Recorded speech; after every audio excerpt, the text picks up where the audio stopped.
Hello and welcome back to for the very first time to the channel. I am Will and today I'm going to be giving a summer summary for my reading and a few little things about the channel as well. And so to start off, let's just give kind of the broad strokes of my reading in summer. So I read 20 books and that amounted to 8,411 pages. And so for a bit of perspective, let's compare that to how many I read in spring, so I read in spring 22 books and 8,856 pages.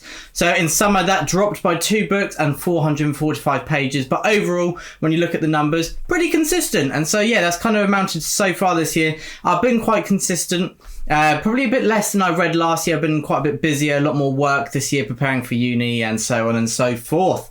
And so, yeah, the pages and books may have dropped a little bit, but I'm sure when I get to uni, as I'll talk about a little bit later, that is going to pick right up. But so, yeah, it dropped a little bit, but reading is not about kind of hitting a certain amount of books or goals, is it? I mean, it's very motivational to have those goals in mind, and that is why I have them, because it does push me that extra bit further. It does motivate me, and yeah, I want to read as many books as possible because there are thousands of books out there that I'm sure I will love, but I don't have the time to get to. And so yeah, of course I want to get to as many as possible. But there we go. I think 20 books, but they were very, very high quality. And that leads me on to the next bit. And this is my top 5 summer reads. And so I wish I could choose them all. It really was a 3 months of June, July, August of really quality reads. There was probably only 1 or 2 that didn't click with me. And when I was trying to choose my top 5, I think I limited it down to 10, which is half my reads, and then I had to limit it down again to a quarter of them. And so yeah, you know, when you've got that many that you love these many months on, that they're good books that you've really enjoyed. And it is interesting seeing how kind of different favourites emerge over time, how you love more. You love some more the more time that goes on because of kind of those really vivid moments and how much you've thought about it since. But there's some that they were incredible in the moment, but perhaps they don't last the test of time as much. Doesn't mean that it's a worse book, but it just means that it's not those that will go into my favourites list. And once you lose that kind of recency bias. And so these are 5 summaries, some that I read in June, but some are quite recent as well in August. I'm recording this in early September. And so, yes, some are quite recent as well. But to begin, True Grit. What a book. This is one that has been on my list for so long, and I finally got to it. Papa Gwyn loves it. Ed Gwyn from the Brothers Gwyn loves it, and now I love it. And so yeah, I had to love it. I think I might have been kicked out of the family if I didn't. I love both of the films, the older one with John Wayne and the newer one with Matt Damon and Hayley Steinfeld, is it? I think that's her name, and she's incredible in it. And yeah, Mattie Ross, she is one of the greatest characters of all time, in my opinion. She's an incredible protagonist. I believe 13 years old. She's a teenager. Her father has been murdered, and she sets out on a quest of vengeance or justice, whichever way you see it. And so she knows that kind of the law system in America, and I believe it's the late 1880s, I may be wrong, but it's the late 19th century. She knows that kind of this man will not be caught because there is not enough resources committed to capturing this man by the government. And so she takes matters into her own hands, and she hires someone called Rooster Cogburn, and he is an incredible character. Very he leaps out from the page. That's the main thing from this book, that the characters, I'm a character driven reader, and the characters at the forefront of this story, they really leap off the page. They're really quirky, have their own characteristics and idiosyncrasies that you really see and feel and live as well. And yeah, as I said, it's that really makes this immersive, because when the characters feel so real and the plot is also brilliant, then when that all comes together, it creates an incredible story, which I absolutely adored. And it's very emotional, quite philosophical at times as well. And as I said, Mattie Ross, one of the greatest characters of all time, and no one is going to be changing my mind on that. And then next up in my favourite summer reads, I have Pet Sematary by Stephen King. And this was a book, it did take me by surprise. It's one of his more well-known books and one that I've heard quite a bit about, but basically all I'd got from it was there's a scary cat involved. And so it's actually quite a shame, I think, that that's all that's kind of thought of for Pet Sematary. Maybe it's just the little bits that I heard about it. Maybe there's more known about it by others. But this was more of a philosophical read in many ways. It was a character study. And yeah, there is a scary cat. But it's more about how the characters react to this kind of confrontation with matters of death and how we perceive death as well. I was trying to get a way of saying it without spoilers. I love the journey. Stephen King is the king of horror, and there are many horror aspects in Pet Sematary, and I love how there's a lot that you know is going to happen because of kind of early references, and you're meant to know it, but Stephen King still builds up this tension, and it's about kind of filling the gaps of how are we going to get there. And then the ending, one of the most chilling final lines I've ever read in a book, and yeah, it still haunts me. Obviously I can't say it because that would be a spoiler on how the book ends, and I doubt you want me to do that, but yeah, so I just felt no to read some more Stephen King, and yeah, there we go. I picked Pet Sematary up and absolutely adored it. I'm currently listening to Misery by Stephen King, which yeah, it's a very different type of horror, but it is still horror and it's terrifying, and yeah, he just does it so well. It's his grip on character and how individual every single figure is in his stories. He is a genius, and that is why he is so renowned and famous. And yeah, I'm just loving reading some more King, and I'll be returning to some of his short stories at some point as well. And then next up, where did I put the books? I've got Heroes of Chaos by Baptiste Pinson Wu. So yeah, my first 3 books, I just realised, 3 different genres. And so yeah, quite a wide variety. Heroes of Chaos is the second book in the Three Kingdoms Chronicles, which is historical fiction. And it's looking at the War of the Three Kingdoms in China. And so book 1, Yellow Sky Revolt, was recommended to me by Library of Alexandria. That's Library is not his first name, but that's the channel name. And it's a brilliant channel. Head on over there if you haven't already, although I'm sure you have. And yeah, so he recommended some historical fiction, and he said to those who like Dynasty Warriors. And so yeah, that piqued my interest and I was in.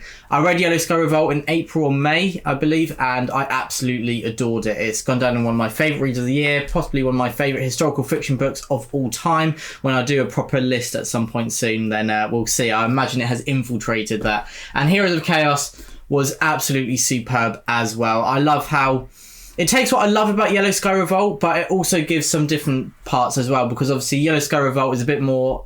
I should explain more what the story is about. It is a chronicler's tale. Someone is telling the story of their role in these wars and conflicts, and he's an old man, and he's telling the story of his past. And book 1 is more his childhood, his very early childhood, and Heroes of Chaos continues from that. He's still a teenager, but more at the age where he does have an influence on the events surrounding him. And I found that really interesting, how Baptiste Pinson Wu kept what I loved about book 1 with kind of the character dynamics, with some training as well, but also made it different in the sense that our main character Liao Hua has to deal with his new responsibilities, that he can influence things around him, and that obviously has an impact on him as well, and he has to face the consequences because he is sowing the seeds for what is occurring, and he is reaping them as well, whether they be good or bad. And so yeah, Heroes of Chaos, brilliantly written. I love how it's quite stripped back but efficient, and really kind of brings out the characters at the forefront. And yeah, another character-driven story that I absolutely adored. And then next up, I have Yellowface by R.F. Kuang. And before I get executed, I did not destroy this book. It came like it, and I forgot to send back for a replacement. So yeah, that's my fault. But yeah, there's a tear which pains me quite a bit, but when it's on the shelf you can't see it, and so yeah, that's the main thing. But yeah, Yellowface, this is a new release by R.F. Kuang, Rebecca F. Kuang, and on another genre. This is contemporary fiction, so 4 books, 4 different genres. And this is about a woman who, she's a writer, but she's not failing, but it's just not kicking off, and she's feeling kind of the pressure of trying to think of another idea for a book. But her friend, or her friend as she sees it, has been incredibly successful, is a worldwide global name. And so when they both meet up, something happens to her friend, and our main character sees a manuscript, her friend's latest masterpiece, just laying out, but no one's read it yet. And so does she steal it? Does she pretend it's her own? Maybe.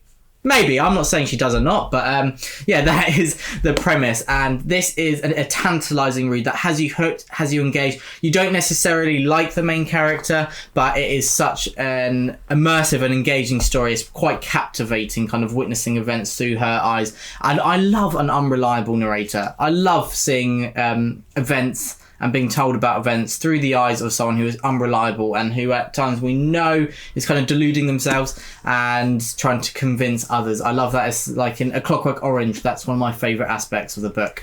And yeah, Yellowface has that present here, and I love it. It just adds another edge of kind of read a book interaction where you're kind of thinking about it, trying to get your way through these maze of possibly lies and seeing what's truth. And the subjectiveness of and it kind of reflects life, doesn't it? We only hear about events through people's opinions and how they've witnessed them, and I love when that's presented in a book. And Yellowface did that brilliantly. And as I said, the main thing about this is it is captivating. It is one that I'd recommend to everyone, no matter the genre that you usually read, because it is captivating and you can kind of just blitz through it, and it's a really quick, refreshing read that was quite powerful as well. And so that is Yellowface, and another brilliant book by Rebecca F. Kuang. And then one more of my top 5 summer reads, and this is Lord of the Flies. So recently I was going through a list of books that I've somehow not read, and Lord of the Flies was near the top of that list, and I had to rectify that immediately, because most people, they read this during kind of secondary school or high school. I think that, high school is the American version. I'm English, so secondary school. And so most people read it during then, but somehow I didn't. So I don't know why my school chose to not read Lord of the Flies, but I had to rectify the mistake of I can't go to study an English degree and not have read Lord of the Flies. That would be sacrilege indeed. And so I rectified that mistake. And Lord of the Flies, it's a masterpiece, and it's a masterpiece, and it's known for that for a reason. And I love that I didn't know exactly what had happened to the individual characters, but I kind of knew the ending. It's so well renowned that you kind of know some of the things that are going to happen. And it's a it's basically what would happen if children were in charge. It's a bit more than that. Obviously, it's about kind of the how human society will kind of fall on into anarchy if there weren't rules, and it would kind of be down to whoever was the strongest, and what their moral compass was like would dominate what would happen to those around. And so we see what life is like when children are in charge of themselves, and there's pressures of trying to survive as well, what that will do to you. And so brilliant book. And I love the slow, gradual build of tension and the themes that are really built upon here. And William Golding, brilliant writer. And it's one of those that you immediately, when you begin, you just see why it's a masterpiece. You really just it's a book that I really enjoyed reading it in kind of a way that it feels wrong to say enjoy, because there are terrible things happening. But I did enjoy it. It was a really captivating read again. That's one of the things in common with a lot of my favourite reads, is I find them captivating and engaging, and I feel like I just can't look away, even if it's kind of just like a terrible accident about to occur. That was Lord of the Flies, and I'm joining the many millions of people that have already loved it. And so that is my top 5 summer reads. And now let's get on to a bit about the channel. So in summer, it was quite a slow summer. I've been very busy, as I said, with work. And brother Ed over on the Brothers Gwyn has had a baby, and so busy with kind of seeing him quite a lot, and had a little break from the Brothers Gwyn and also from this channel as well. And so I had 11 videos up, where I usually probably have 8 videos up a month, so around 24, so less than half. But I also had 6 shorts up as well, and so tried to break it up a bit with some shorts in the mix as well when I didn't have time to record a full video. And a lot of them were kind of trailer reactions or kind of quick snap thoughts on book reviews. So please do let me know if you like them, because I'd be happy to do a lot more. I would do one on every single book I read if you would like that. So if you'd like a quick little short review on every book I've read, or every book I finish, then please let me know, and I'll make sure to do that, because obviously talking about a book for 30-40 seconds, maybe you'd find that more engaging for books that you haven't read before, to see if it would be your cup of tea or coffee, whichever your preference is. And 11 videos, 6 shorts, and the most viewed of those videos was BookTuber's favourite reads of the year so far. So this was a collaboration. Thank you again to all of those amazing BookTubers who agreed to take part and sent in videos talking about their favourite reads. And you can check that out still. It's their favourite reads of the first half, or first 4 months, I think, actually, of 2023. And then out of the shorts, the most viewed was the Winter King trailer reaction, I think. I wasn't the most positive. I'm usually really positive, or I only talk about the books or films that I feel really positive on the channel, because I think that I won't lie about my thoughts on books or films or anything like that, but I feel that there's only a limited amount of time that I can spend to talk about things, so I'd rather spend them on books or films that I've loved and be positive about them. And so that's what I prioritise. But The Winter King was one that is such a beloved series of mine, and some people asking what my thoughts on it on the trailer were, and they weren't great, but you can check the short for my more in-depth thoughts than it wasn't great. And that is my summer summary, and I'm going to be more back at it during autumn.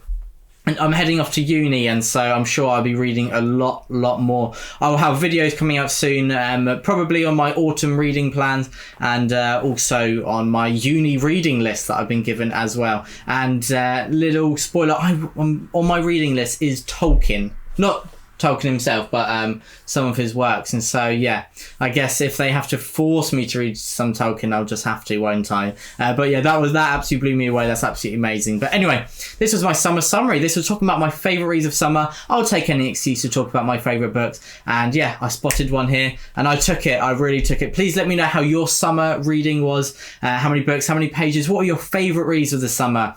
And yeah, what were your kind of main takes? Did you kind of read into some different genres? Because I didn't realise it until I've actually been talking in this video. But yeah, I obviously read quite a wide range of genres. And yeah, that's reflected in my favourite reads of the summer as well. But everyone, thank you so much as always for watching, and stay safe.